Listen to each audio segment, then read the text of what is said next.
So want to kind of get into the environmental side of things a little bit. We've been talking a lot over the last few days about your career as an environmental scientist and your work with former Vice President Al Gore. And I know you started your own podcast, Tiny Climate Challenge, as a way to creatively engage with a broader audience. And as the tagline for the podcast says, help busy people save the planet by completing one simple eco challenge at a time. That's right. So tell us a little bit more about that, and what was most challenging for you starting a podcast and expressing yourself and stepping out into the world in a new way, in a new medium? Yeah, that's a great question. So as you mentioned, I had made a career and worked as an environmental scientist for 20 years.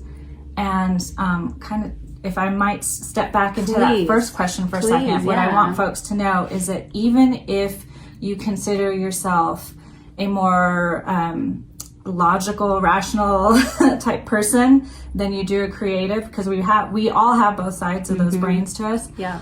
It is so important to be creative as a scientist, or as an engineer, or as a mathematician, or any of those fields. I would say creativity is key to helping find new discoveries or new ways of doing things, or to explaining what we do, because science it's tough to communicate. Yes. And so I have found that, I'm a photographer as well, and you were just sharing some nature photographs with me. Mm-hmm. That's a great way to communicate what we find in nature, the science of nature, but through the medium of photography. Exactly. And there's many different ways that people can go about doing that. But anyway, so I want everyone to know that it's important to be creative. Doesn't matter what your role is in life.